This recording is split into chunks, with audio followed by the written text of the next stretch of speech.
Hi, నేను మీ Durga ప్రసాద్ని. Thumbnail చూశారు కదా. టీజీపీఎస్సి గ్రూప్ 1 కి ఎవరైతే ప్రిపేర్ అవుతున్నారో ఇండియన్ హిస్టరీని మీతో పంచుకోవడానికి మా ఆయన వీకే ఎడ్యుకేర్ మీకు స్వాగతం తెలుపుతోంది. మీరు ఖచ్చితంగా ఇండియన్ హిస్టరీని ఆయన వీకే ఎడ్యుకేర్ ద్వారా బాగా నేర్చుకోవచ్చు. ఇంకా టీజీపీఎస్సి మనకి గ్రూప్ 1 నోటిఫికేషన్ వస్తుంది అని అందరూ ఎదురు చూస్తున్నారు. కానీ ఇందులో కొంతమంది మాత్రమే కాలయాపన చేయకుండా ప్రిపరేషన్ కంటిన్యూ చేస్తున్నారు. కొంతమంది నోటిఫికేషన్ వచ్చిన తర్వాత చూద్దాం, దాని తర్వాతే ప్రిపరేషన్ కంటిన్యూ చేద్దాం అనుకుంటున్నారు. ఎవరైతే నోటిఫికేషన్ రాకుండా ముందర వారి యొక్క ఉద్యోగాలు చేస్తూ కావచ్చు, లేదంటే వాళ్ళ యొక్క ఏ పనులు చేస్తున్నా కూడా రోజుకి కొంత సమయాన్ని కేటాయిస్తూ ప్రిపరేషన్ కొనసాగించే వాళ్ళకే ఈ వీడియో వాళ్ళకి ఇది ఉపయోగపడుతుంది. కాబట్టి ముందస్తుగా నోటిఫికేషన్ రాకుండా ప్రిపరేషన్ మొదలు పెట్టండి. దానివల్ల చాలా లాభాలు ఉన్నాయి. ముఖ్యంగా ఇండియన్ హిస్టరీ సబ్జెక్ట్ తోటి మీకు అత్యధికమైన మార్కులు ఎలా సంపాదించవచ్చో నాయన వీకే ఎడ్యుకేర్ ద్వారా వీడియో రూపంలో మీకు అందించడం జరుగుతుంది. వీటిని యూటిలైజ్ చేసుకుంటారని ఆశిస్తున్నాను.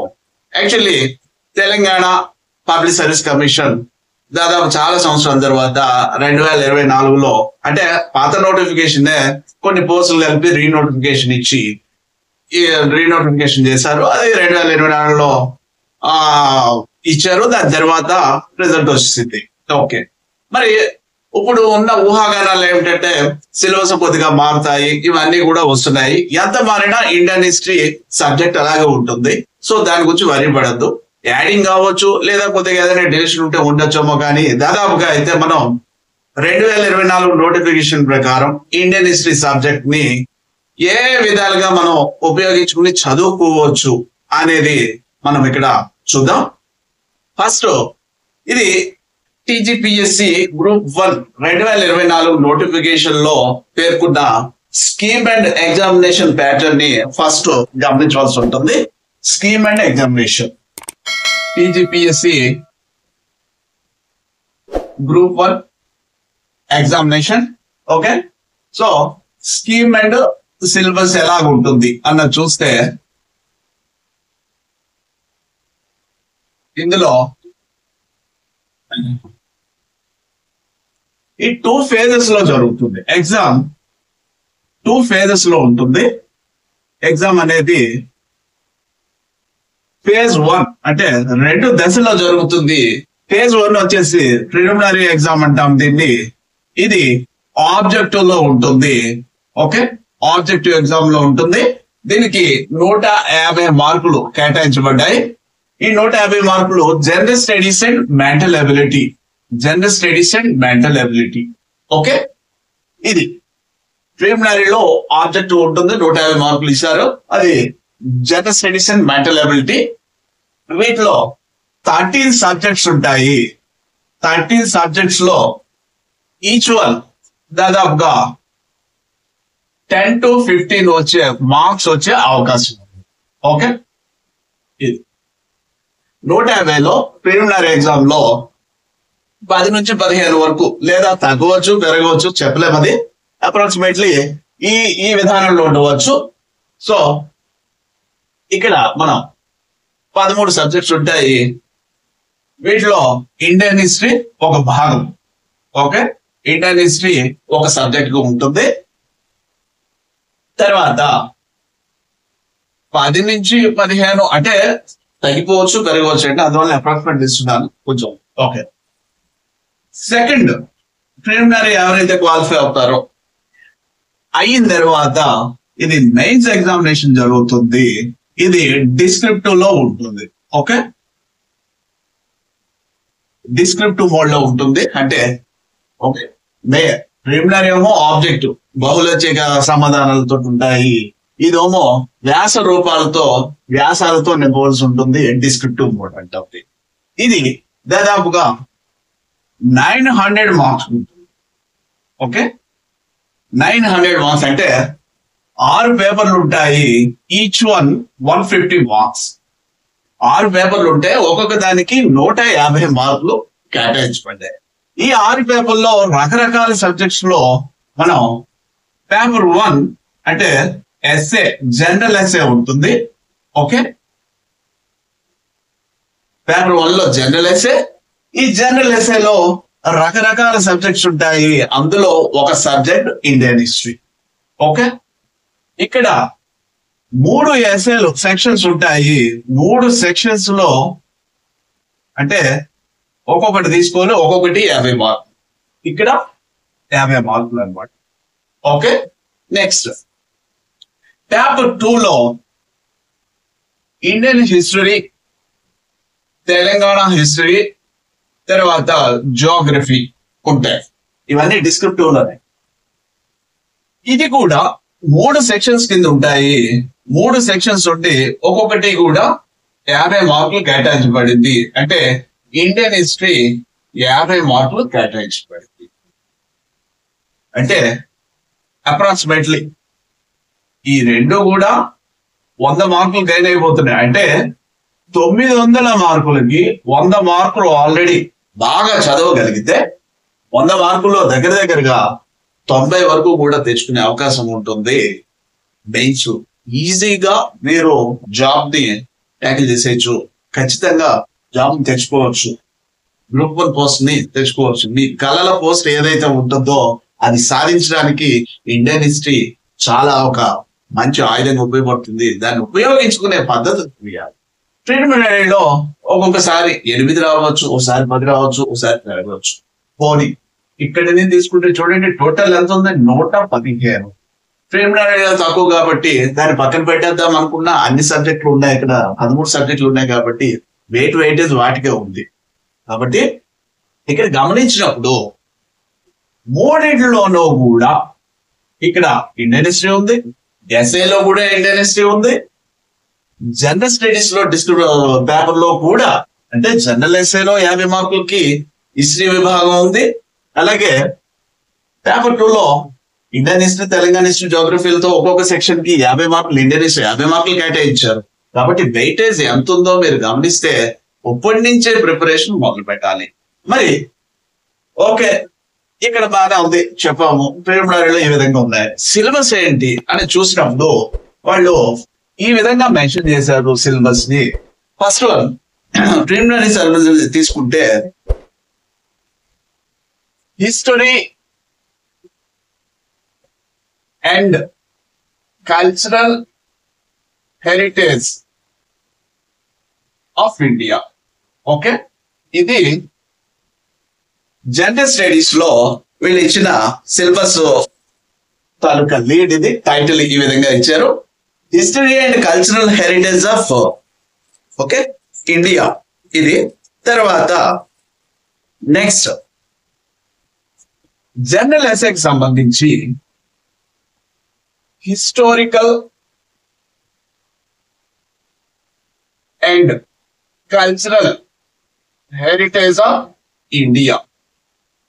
Okay, history and cultural heritage of India ప్రిలిమినరీలో ఇచ్చారు. Historical and cultural heritage of India అని జనరల్ ఎస్ఏ పేపర్ లో మెన్షన్ చేశారు.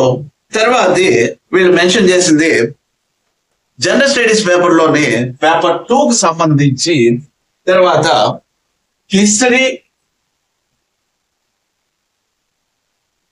అండ్ కల్చర్ ఆఫ్ ఇండియా, తర్వాత with special reference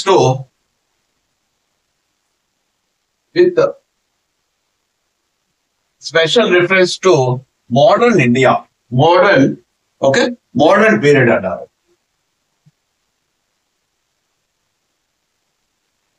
so from Plassey war to 1947 independence of India వరకు ఇచ్చారు. 1757 to 1947 వరకు mention చేశారు. అంటే history and culture of India తో పాటు with special reference to modern period 1757 to 1947 ఇది వీళ్ళు మెన్షన్ చేసి. సో చూడండి ఇక్కడ మరి history and cultural heritage of India అంటున్నాము అంటే భారతదేశ చరిత్ర, సాంస్కృతిక వారసత్వం. అలాగే ఇక్కడ కూడా భారతదేశ చరిత్ర, సాంస్కృతిక వారసత్వం, ఇక్కడ కూడా భారతదేశ చరిత్ర, సంస్కృతి, అలాగే బాగా ఇంపార్టెన్స్ ఇస్తూ ఆధునిక కాలాన్ని చదవమని సిలబస్ లో ఇవ్వడం జరిగింది. అంటే చూడండి, ఈ ఒక్క దాని మీద కాన్సన్ట్రేట్ చేసి మీరు ప్రిలిమినరీ ఎగ్జామ్ లోనే ఈ ఒక్క history and cultural heritage of ఇండియాని ప్రిలిమినరీ ఎగ్జామ్ కన్నా ముందరే మీరు ప్రిపరేషన్ మొదలు పెడితే అటు ప్రిలిమినరీని ట్యాకిల్ చేయగలుగుతారు. తర్వాత డిస్క్రిప్టివ్ మోడ్ లో చదవడం వల్ల, అంటే ఆబ్జెక్టివ్ అప్రోచ్ లో కాకుండా డిస్క్రిప్టివ్ మోడ్ లో ఓవరాల్ గా రావడం వల్ల జనరల్ ఎస్సే ట్యాకిల్ చేయగలుగుతారు. తర్వాత పేపర్ 2 లోని ఇచ్చిన జనరల్ స్టడీస్ సంబంధించి పేపర్ 2 లో కూడా హిస్టరీ అంశాలను ఈజీగా మీరు ట్రాక్ చేయగలుగుతారు. అంటే ఇవన్నీ ఎలాగా, ఏ విధంగానో మరి చెప్తున్నాము. ఇందులో ప్రధానంగా మీరు గత క్వశ్చన్ పేపర్లు ఇవన్నీ కూడా తర్వాత వస్తాయి. అనలైజ్ చేయడం కానీ ఏ విధంగా ఇచ్చారు ఒక్కొక్కటి అనేది గత క్వశ్చన్ పేపర్లు అన్ని గమనించినప్పుడు ఎక్కువగా స్ట్రెస్ చేస్తోంది కల్చరల్ హెరిటేజ్ మీద. మీరు గమనిస్తే ఎక్కువ చరిత్ర మీద ఎక్కడ ఉండట్లే. చరిత్ర అనేది చదువుతాం దాని, ఎందుకంటే చరిత్ర లేకుండా ఈ భాగాలు ఉండవు, కల్చరల్ హెరిటేజ్ ఉండదు. తరతరాలుగా అందించబడుతున్న చరిత్రతో పాటే వాటితో పాటే ఇవన్నీ కూడా జరిగిన సంఘటనల వరుస క్రమంలో మనం చదువుతాం కాబట్టి ఒకదానికొకటి ఇంటర్లింక్. కానీ క్వశ్చన్లు అన్ని కూడా ఎక్కువ యుద్ధాలు, రాజులు, లేదంటే వాటి యొక్క కార్యకలాపాల మీద రావట్లేదు, కల్చరల్ హెరిటేజ్ మీద వస్తున్నాయి. అంటే సాంస్కృతిక వారసత్వం, మన ఆచార సంప్రదాయాలు తరతరాల నుంచి ఒకరి నుంచి ఒకరికి అందిపుచ్చుకునే దాని మీదే ఎక్కువగా వస్తున్నాయి. అంటే మన మతం, ఆచారం, సంప్రదాయాలు, మన నడవడిక, కట్టు బొట్టు సాంప్రదాయం, తర్వాత సంగీతం, నాట్యం, శిల్పాలు, కట్టడాలు, చిత్రలేఖనం, ఇలా వరుసగా ఇవన్నీ కూడా మనకి తరతరాలుగా అందిపుచ్చుకుంటున్నాం మనం.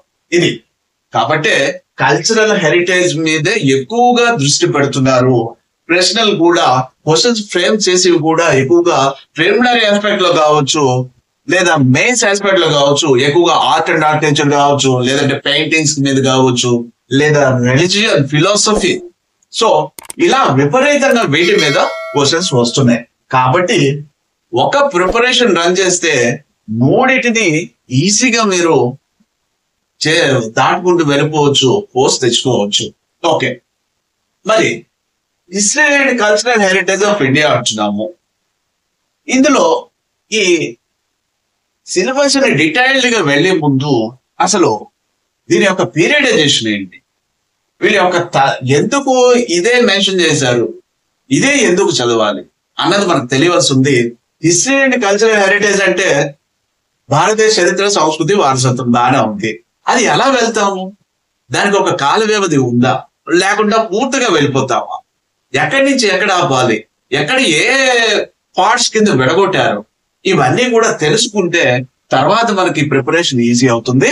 ఓకే, తర్వాత భారతదేశ చరిత్రని మనం చదివేటప్పుడు చాలా సందేహాలు వస్తాయి. పీరియడైజేషన్ కి వెళ్లే ముందు ఒక మాట చెప్పి నేను మన పీరియడైజేషన్ ఏ విధంగా ఇండియన్ హిస్టరీ చేశారు ఏంటంటే చూద్దాం.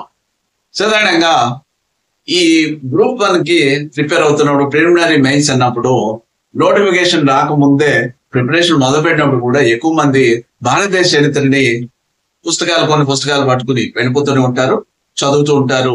వాళ్ళు దేనికోసం చదువుతున్నారు, ఏ భాగాలు, అసలు భారతదేశ చరిత్రలో ఏ భాగాలు ఉన్నాయి, ఏ భాగాలు వేటి ప్రభావం ఈ సిలబస్ ఇచ్చిన వాటికి అనుగుణంగా ఉంది అన్నది మీరు గమనించాలి. అలాగే ప్రిలిమినరీ చదువుతున్నప్పుడే మెయిన్స్ ను కూడా అప్రోచ్ చేసుకుంటూ వెళ్ళాలి. డిస్క్రిప్టివ్ మోడ్ లో చదివితేనే మీకు ఆబ్జెక్టివ్ ని ఈజీగా ఆన్సర్ చేయగలుగుతారు. క్వశ్చన్ ప్యాటర్న్స్ కూడా దాదాపుగా చాలా లెంగ్తీగా ఉంటున్నాయి. ఇవన్నీ కూడా మీకు తెలియాలంటే డిస్క్రిప్టివ్ మోడ్ లో ఉన్నవి మాత్రమే మెటీరియల్ చదవండి. అలాంటివి మాత్రమే మిమ్మల్ని గట్టెక్కిస్తే తప్పించి మామూలుగా మాత్రం సినాప్సిస్, ఆబ్జెక్టివ్ అప్రోచ్ లో ఉన్నవి మొదటి నుంచి మీరు మొదలు పెడితే చాలా కష్టం. ఎందుకంటే ప్రిలిమినరీ అయిన తర్వాత మెయిన్స్ చాలా తక్కువ టైం ఉంటుంది. అప్పుడు ఖచ్చితంగా ప్రిలిమినరీ మీదే దృష్టి పెట్టాలి. కానీ చాలా మంది చేసి తప్పు, మొదటి నుంచి ప్రిలిమినరీ చదువుతూ తర్వాత నోటిఫికేషన్ వచ్చిన తర్వాత ప్రిలిమినరీకి ఎలా చదువుతారు. దానివల్ల ఏమవుతుంది, మెయిన్స్కి వచ్చేప్పుడు, డిస్క్రిప్టివ్ వచ్చేవాడు వాళ్ళకి రాయడం చేత కాదు, 10 మార్క్స్ క్వశ్చన్స్ ఏ విధంగా ట్యాకిల్ చేయాలో తెలియదు, ఎంతవరకు ఇవ్వాలి, అలాగే 50 ఎస్ఏకి ఎలాగ ఇవ్వాలి, దాని యొక్క బాడీని ఎలా మెయింటైన్ చేసుకుంటూ రావాలి, ఎస్ఏ రాసేటప్పుడు విధానాలు ఏంటి, ఇవేమీ తెలియదు. కాబట్టి ముందే మీరు సిలబస్ గమనిస్తూ సిలబస్ తో పాటు సరైన పుస్తకాల ఎంపిక ఇవన్నీ కూడా స్టెప్ బై స్టెప్ చెప్తాము. సో ఇవన్నీ ఎంపిక చేసుకోవాలనేది నా మనవి. ఓకే, సో పీరియడైజేషన్ అనేది తెలియకుండా హిస్టరీని మనం మామూలుగా అలా వెళ్ళిపోతే ఉపయోగం ఉండదు. అసలు ఈ కల్చరల్ హెరిటేజ్ అనే దానికి ఈ పీరియడైజేషన్ దానికి కూడా సంబంధం ఉంది. ఏంటిది అని చూసినప్పుడు మనం భారతదేశ చరిత్ర విభజన అన్నమాట పీరియడైజేషన్ చూద్దాం. అంటే కాల వ్యవధుల్ని ఎలా విడగొట్టారు అన్నది ఇక్కడ ముఖ్యమైనది. ఇక్కడ గమనించవలసింది చరిత్రని ఎగ్జాక్ట్ గా మనం ఇక్కడి నుంచి ఇక్కడికి, ఫర్ ఎగ్జాంపుల్ ఏదో క్రీస్తు పూర్వం 10వ శతాబ్దం నుంచో క్రీస్తు శకం 18వ శతాబ్దం మనం ఇలా చెప్పినప్పుడు ఉజ్జాయింపులుగా చెప్తారు తప్పించి, అంతేగాని కరెక్ట్ ఎగ్జాక్ట్ గా డేట్లు తీసుకుని విభజించడం అనేది చరిత్ర కుదరదు. ఇది గమనించాలి. ఆయా కాలాల్లో జరిగిన సామాజికంగా కావచ్చు, రాజకీయంగా కావచ్చు, ఆర్థికంగా కావచ్చు, మతపరంగా కావచ్చు, లేదా సాంస్కృతిక అంటే కళలు, కట్టడాలు, ఇవన్నిటి పరంగా కావచ్చు, మనిషి యొక్క నడవడికలో మార్పులు, తన జీవన విధానంలో మార్పులు, సాంకేతికత ఆధారంగా మార్చుకోవడం, ఇవన్నిటి మార్పుల ఫలితంగానే ఈ విభజన ఉంటుంది తప్పించి వేరే వేరేగా కాదు. ఫస్ట్ వన్ గుర్తుపెట్టుకోవాలి. కల్చరల్ హెరిటేజ్ అన్నది కూడా తరతరాల నుంచి సంస్కృతి ఇవన్నీ కూడా ఒకరి నుంచి ఒకరికి అందిపుచ్చుకుంటున్నాము. ఇది ఎలాగా అన్నది తెలియాలంటే చరిత్ర మీద అవగాహన ఉండాలి. చరిత్ర విభజన ఏ విధంగా జరిగి చూద్దాం. భారతదేశ చరిత్రని ఇప్పుడు మనం చెప్పిన అంశాల ఆధారంగా ఏవైతే చెప్పామో రాజకీయ, సాంఘిక, మత ఇవన్నీ కూడా పరిస్థితుల ఆధారంగా, మార్పుల ఆధారంగా వాళ్ళు చేశారని చెప్పాము. దాన్నే పురాతన భారతదేశ చరిత్రనే యాన్షియంట్ ఇండియన్ హిస్టరీ అంటారు. ఓకే, యాన్షియంట్ పీరియడ్ అని కూడా చెప్తాం. అదే ఓకే, యాన్షియంట్ పీరియడ్ అంటే పురాతన భారతదేశ చరిత్ర. మిడివల్ పీరియడ్ అంటే మధ్యయుగం, ప్రాచీన యుగం, మధ్యయుగం, మోడర్న్ పీరియడ్ అంటే ఆధునిక యుగం అనేది ఈ పీరియడైజేషన్ ఆఫ్ ఇండియన్ హిస్టరీ. ఇది భారతదేశ చరిత్రని కాలాలను బట్టి వివిధ కాలాల్లో వచ్చిన మార్పులు ఆధారంగా చేసుకుని యాన్షియంట్ పీరియడ్ అన్నారు, తర్వాత మిడివల్ పీరియడ్ అన్నారు, మోడర్న్ పీరియడ్ అన్నారు. మనకి డౌట్ రావచ్చు, ఎక్కడి నుంచి ఎక్కడికి యాన్షియంట్ పీరియడ్, ఎక్కడి నుంచి ఎక్కడికి మిడివల్ పీరియడ్, ఎక్కడి నుంచి ఎక్కడికి మోడర్న్ అన్నది మనకి డౌట్స్ వస్తాయి. యాక్చువల్లీ యాన్షియంట్ పీరియడ్ తీసుకున్నప్పుడు మనం ఇది ఆదిమ మానవుడు ఉద్భవం, తర్వాత అతను సాగించిన జీవనం, నాగరికుడిగా మారడం, అంటే 6 మిలియన్ బీసీ లేదా 6 million BC to 8th century AD వరకు లేదా 700 ఏడి వరకు, ఇది 8th సెంచురీ ముందు వరకు లేదా 700 ఏడి వరకు 60 లక్షలు లేదా 6 మిలియన్ బీసీ నుంచి 700 ఏడి వరకు అంటే క్రీస్తు పూర్వం 60 లక్షల నుంచి క్రీస్తు శకం 700 మధ్య కాలాన్ని, అంటే in between 8th century AD అనమాట. 8వ శతాబ్దం ప్రారంభానికి ముందు 700 ఎండ్ వరకు కూడా ఉన్న కాలాన్ని యాన్షియంట్ పీరియడ్ గా మనం చెప్తున్నాం. దీని తర్వాత వచ్చిన కాలాన్ని అంటే ఇంకా 8th సెంచురీ కంటిన్యూషన్ నుంచి 8th సెంచురీ ఏడి నుంచి 18th సెంచురీ ఏడి వరకు, అంటే ఇక్కడ 700 తర్వాత కాలం నుంచి 1700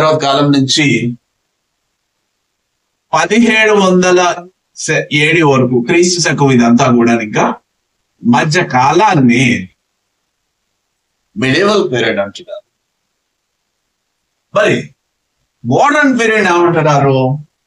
18th సెంచరీ నుంచి సెంచరీ 7 నుంచి తీసుకుని 1947 వరకు ఉన్న కాలాన్ని, అంటే 18th సెంచరీది ఈ కంటిన్యూషన్ ఇక్కడ 1700 నుంచి 1947 వరకు ఉన్న ఓకే కాలాన్ని, అంటే 18th century to 20th century వరకు ఉన్న ఈ సగం వరకు ఉన్న కాలాన్ని మనం ఇది మోడర్న్ పీరియడ్ అని చెప్తున్నాము.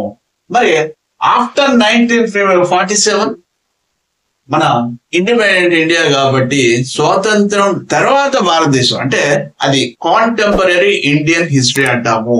ఇది సిలబస్ లో మీకు మెన్షన్ చేయలేదు, ఇంతవరకు మాత్రమే మెన్షన్ చేశారు.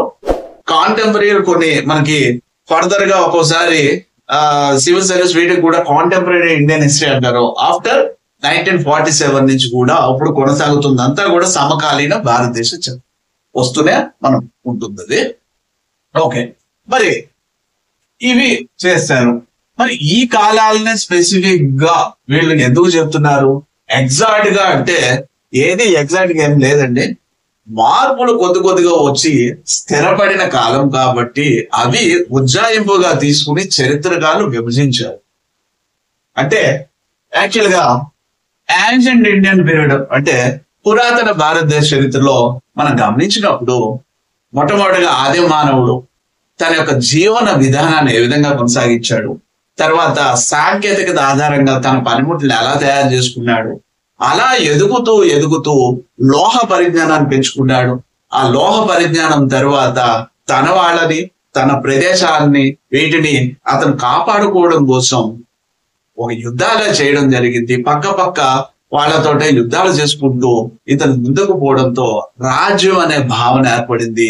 ఆ రాజ్యాల తర్వాత ఎప్పుడైతే ఇనుము నాలెడ్జ్, ఐరన్ టెక్నాలజీ పెరిగిందో అవి సామ్రాజ్యవాదానికి దారి తీసి ఒక రాజ్యాన్ని ఒక రాజ్యం లో యుద్ధాలు చేసి చివరికి వాళ్ళు విజయం, ఒకళ్ళు ఆధిపత్యం సాధించే స్థాయికి వచ్చి సామ్రాజ్యాల స్థాయికి ఎదిగిపోయి మౌర్య సామ్రాజ్యం అని, తర్వాత గుప్త సామ్రాజ్యం అని, ఇలాంటివి ఎన్నో సామ్రాజ్యాలు ఇవన్నీ కూడా మనకి ఆ ప్రాచీన కాలంలో మొదలైంది. అంటే సార్వభౌమాధికారం అనేది పెరిగిపోయింది. మానవుడు ఉద్భవం నుంచి నెమ్మదిగా సార్వభౌమాధికారానికి పెరిగిపోవడంతో పాటే దాదాపుగా ఈ కాలాన్ని అందుకే మనం పురాతన భారతదేశ చరిత్ర, ఇందులో సామాజిక, ఆర్థిక, రాజకీయంగా కావచ్చు, లేదా మతపరంగా కావచ్చు, లేదా సైన్స్ అండ్ టెక్నాలజీ కావచ్చు, లేదా కల్చరల్ పాయింట్ ఆఫ్ వ్యూలో కావచ్చు, మతంలో మార్పులు, తత్వంలో మార్పు, తర్వాత వాళ్ళ యొక్క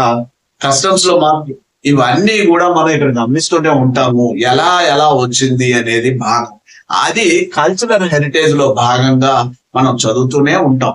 ఆ రాజుల కాలంలో జరిగిన కట్టడాలు ఏమేంటి, వాళ్ళ యొక్క ఆర్థిక పరిస్థితి, ఏ నాణాలు ముద్రించారు, లేదంటే ఏ కట్టడాలు, ఏ శిల్పాలు, తర్వాత సంగీతం, నాట్యం, ఇవన్నీ కూడా పెయింటింగ్స్, ఇవన్నీ కూడా మనం ఈ కాలాల్లో వరుసగా గమనిస్తాము.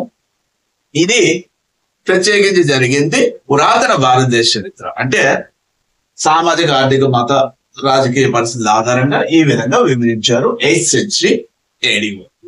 అంటే దాదాపుగా ఎక్కువగా చెప్పింది హర్షుడు, అంటే 647 AD వరకు, అతని మరణం వరకు కూడా, అంటే ఆయన చిట్ట చివరి హిందూ చక్రవర్తి అనేది చెప్తారు, అంతవరకు ఉన్న కాలాన్ని ఎక్కువ మంది తీసుకుంటూ ఉంటారు. అయితే దీని తర్వాత వచ్చిన కాలాన్ని మిడివల్ అంటారు.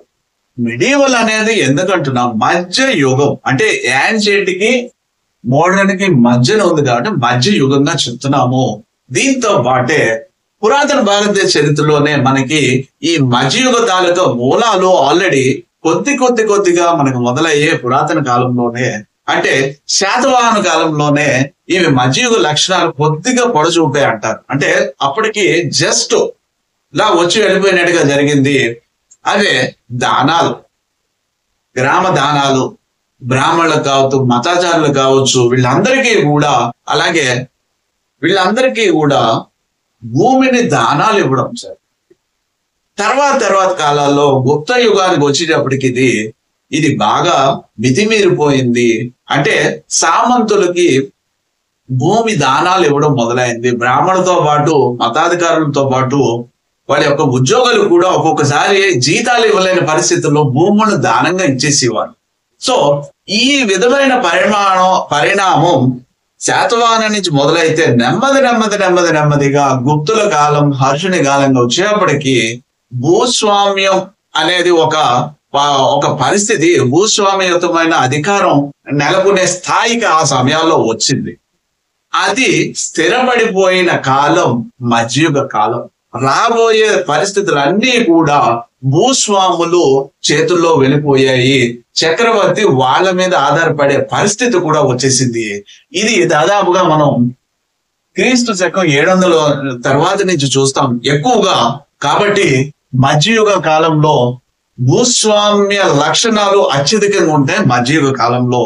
సో ఇక్కడే సార్వభౌమాధికారం క్షీమించిపోతూ భూస్వామ్య అధికారం పెరగడం, వాటితో పాటే బహుదేవతారాధన పెరిగిపోవడం, అలాగే వర్ణ వ్యవస్థ, కుల వ్యవస్థ మరింత కఠినం అయిపోవడం, అలాగే సాంస్కృతికంగా మార్పులు, సైన్స్ అండ్ టెక్నాలజీలో మార్పులు గమనం ఏ విధంగా ఉంది, ఇవన్నీ కూడా మనం మోడర్న్ పీరియడ్ లో గమనిస్తాము. ముఖ్యంగా ఇస్లాం ఆవిర్భావం, మతం, తర్వాత ఆవేశపూరితమైన నిర్ణయాలు, దండయాత్రలు, అరబులు భారతదేశం మీద దండయాత్ర చేయడం, వాటితో పాటు మనకి భారతదేశంలో ఉన్న మత వ్యవస్థ కొద్దిగా ఒక రకమైన అల్లకల్లోలానికి లోను కావడం జరిగింది.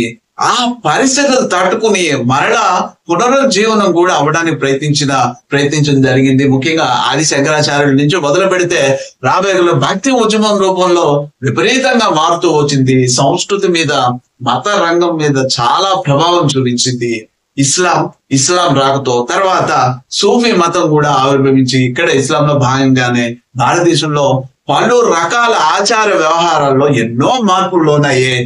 ఇవన్నీ కూడా మన కల్చరల్ హెరిటేజ్ లో చూడవలసి వస్తుంది. అలాగే తర్వాత ఇదే ఆధారంగా చేసుకుంది భారతదేశం మీదకి పలు దండయాత్రలు అరబులు, దాని తర్వాత వీళ్ళు ఢిల్లీ సుల్తాన్లు పాలించడం జరిగింది భారతదేశాన్ని. తర్వాత మొఘల్స్ రావడం జరిగింది. ఇలా రావడంతో మొత్తం ఇస్లాం కల్చర్ భారతదేశం మీద విపరీతంగా చూపించడం జరిగింది. సో మన ఆచార వ్యవహారాల్లో ప్రతి వాటిల్లోనూ కూడా, కట్టడాల్లో కావచ్చు, సంగీతం, చిత్రలేఖనం, ప్రతిదీ కూడా మార్పులకు లోనైన కాలం మధ్యయుగం. ఇది మధ్యయుగానికి సంబంధించింది. నెక్స్ట్ మరి ఆధునిక యుగం 18th సెంచరీ, స్పెసిఫిక్ గా 18th సెంచరీ ఎందుకు చెప్తున్నాం అనేది ఇక్కడ గమనించాలి. మధ్యయుగం ఎక్కడి నుంచి 800 సెంచరీ AD నుంచి 1700 AD వరకు కూడా మనం మధ్యయుగాన్ని చెప్తున్నాము. మరి ఆధునిక యుగం అనేది 1700 నుంచి 1947 మధ్య చెప్తున్నాం. ఆధునిక కాలం అక్షరం. ఆధునిక కాలం అసలు పేరులోనే ఉంది ఆధునిక. మోడర్నైజేషన్ అంటే బాగా మార్పులు, ర్యాపిడ్ చేంజెస్ జరిగిన కాలం ఆధునిక కాలం. ఇది లేని కాలం మిడివల్ పీరియడ్. ఓకే, దానికన్నా పురాతన భారతదేశ చరిత్ర.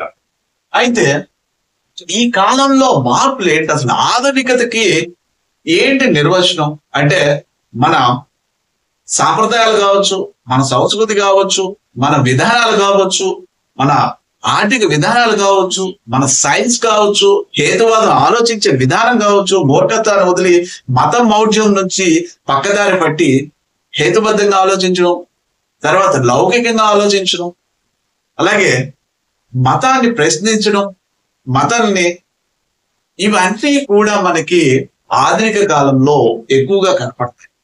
అందుకే ఆధునికత అని చెప్పడం. అయితే ఇంకా స్వేచ్ఛ, సమానత్వం, సౌభ్రాతృత్వం, ఇలాంటి పదాలు ఇవన్నీ కూడా ఇవి తెలుసుకోగలిగిన కాలం ఆధునిక కాలం. ప్రపంచంలో దాదాపుగా 14th or 13th సెంచరీ నుంచి AD నుంచే కొద్దిగా మార్పులు రావడం జరిగింది. వెస్ట్రన్ వరల్డ్ లో కానీ వీటన్నిటిలో కూడా ఆధునికత వైపు అడుగులు వేయడం జరిగింది. నెమ్మదిగా తర్వాత కాలాల్లో రెనైజెన్స్ అని, పునరుజ్జీవనం అని, రిఫార్మేషన్, మతోద్యమాలు కానీ, తర్వాత కౌంటర్ పార్ట్ గా కూడా ప్రతి సంస్కృతోద్యమాలు ఇవన్నీ కూడా అక్కడ మొదలైపోయే హేతువాద ధోరణి, మతాన్ని ప్రశ్నించే ధోరణి కూడా ప్రపంచంలో మొదలైంది. వాటితో పాటే నెమ్మదిగా పారిశ్రామిక విప్లవం, క్యాపిటలిజం రావడం, పెట్టుబడిదారీ వ్యవస్థ రావడం, క్యాపిటలిజం రావడం, మధ్యయుగ కాలం లాంటి లక్షణమైన విదేశాల్లో భూస్వామ్యం నశించిపోయి క్యాపిటలిజం పెరిగిపోవడం, పెట్టుబడిదారీ విధానం పెరిగిపోవడం, సో రాజ్యాలు ఆక్రమించుకునే స్థాయికి రావడం, ఇవన్నీ కూడా మిగతా దేశాల మీద ప్రభావాన్ని చూపించాయి. ముఖ్యంగా వీళ్ళు టర్క్లు కాన్స్టాంటినోపుల్ ని ఆక్రమించిన తర్వాత మొత్తానికి ప్రపంచ పటమే ముఖ్యంగా అసలు మొత్తం మారిపోవడం జరిగింది. వర్తక వాణిజ్యాల నిమిత్తం యూరోపియన్స్ వివిధ భారతదేశాలకి, ఇండోనేషియాకి సముద్ర మార్గాలను కనుగోవడం, సో ఇవన్నీ కూడా మనకి 18th సెంచరీ కన్నా ముందరే జరిగిపోయాయి. అప్పటికే ప్రపంచంలో విజ్ఞాన శాస్త్ర పరిధి పెరిగిపోయింది. భారతదేశంలో విజ్ఞాన శాస్త్ర పరిధి చాలా తక్కువగా ఉంది. సో ఇవన్నీ మార్పులు కూడా విదేశీస్తులు వ్యాపార నిమిత్తం భారతదేశానికి రావడం, వచ్చిన తర్వాత జరిగిన మార్పులు, వాళ్ళ యొక్క సాంప్రదాయాలు భారతదేశంలో మిళితమవడం, తర్వాత వివాహాలు జరగడం కావచ్చు, ఇవన్నీ మార్పులు భారతదేశాన్ని మార్చేశాయి. కాబట్టి భారతీయుల్లో అప్పటికి లేని సంస్కృతి వెస్టర్నైజేషన్ ఇంపాక్ట్ బాగా చూపించింది. హేతువాద ధోరణి కానీ, ప్రశ్నించే ధోరణి కానీ పెరిగింది. మతాన్ని ప్రశ్నించే ధోరణి, మత మూర్ఖత్వం నుంచి కరెక్ట్ గా సరైన మతం ఏది నిర్వచనాలు ఇచ్చుకుంటూ వాటికి మళ్ళారు మోడర్న్ పీరియడ్ లో. ఇదే సమయంలో కళల మీద గాని, అలాగే కట్టడాల మీద గాని దాని యొక్క ప్రభావం ఆధునికత ఉంది. కాబట్టే ఇదే సమయంలో ప్రపంచంలో తర్వాత కాలాల్లో ప్రపంచంలో మనకి అమెరికా విప్లవం, ఫ్రెంచ్ విప్లవం ఇవన్నీ కూడా రావడం, తర్వాత పారిశ్రామిక విప్లవం రావడం, ఇవన్నీ ప్రభావాలు భారతదేశం మీద చూపించి ఒక్కసారిగా మోడర్నైజేషన్ మీద మారి ర్యాపిడ్ చేంజెస్ రావడం. సాధారణంగా చేంజెస్ అనేది యుగాల్లో ర్యాపిడ్ చేంజెస్ ఉండవు, కానీ ఇక్కడ మాత్రం మనకి మోడర్న్ పీరియడ్ లో కొంచెం చేంజెస్ చాలా ఫాస్ట్ గా జరిగి స్థిరీకృతం అయిపోయాయి. కాబట్టే చరిత్రకారులు దీన్ని ఆధునిక కాలం అన్నారు. అయితే దీని ఏమన్నారండి చరిత్రకారులు? ఆధునిక కాలం అన్నారు. కానీ స్వేచ్ఛ ఉందా? లిబర్టీ ఎక్కడుంది? ఈ కాలంలో లిబర్టీ ఉందా? అలాగే మతానికి సంబంధించిన నిర్ణయాలు సొంతంగా తీసుకోగలిగారా? అలాగే ఆర్థికంగా మనకి ఆర్థిక స్వాతంత్రం ఉందా? తర్వాత అంటే ఎకనామిక్ గ్రోత్ ఉందా? మన ఇండస్ట్రీలో మనకు మనమే రక్షించుకుని మనకు మనమే తోడ్పడింది, ఎక్స్పోర్ట్స్ ఇంపోర్ట్స్ మనకు మనమే చేసామా లేదా? అలాగే మన పరిపాలనలో అడ్మినిస్ట్రేటివ్ మెజర్స్ అంటే అడ్మినిస్ట్రేటివ్ సంబంధించి రూల్స్ రెగ్యులేషన్స్ మనకు మనమే తీసుకున్నామా లేదే? పొలిటికల్ గా మన రాజులు పరిపాలించారా లేదే? మరి దీన్ని ఆధునిక యుగం అని ఎలాగంటారు? ఆధునికంగా మనం సైన్స్ అండ్ టెక్నాలజీ మన అభివృద్ధి చెందేసిందా భారతదేశం? లేదే. మరి ఎలాగ దీన్ని ఆధునిక కాలం అంటున్నారు అనేది ప్రస్తుత కాలంలో జరుగుతున్న చర్చ. అందుకే దీన్ని ఏమంటారంటే కొలోనియల్ పీరియడ్ అంటారు. అంటే వలసవాద కాలంగా దీన్ని పిలుస్తారు. ప్రస్తుతం దీని మీద చర్చ. ఇది వెస్టర్నైజేషన్ ఫాలో అయ్యి ancient period, medieval period and modern period గా పాశ్చాత్య చరిత్రకారుల్ని బేస్ చేసుకుని భారతదేశ చరిత్రకారులు విభజించినది ఈ విధంగా.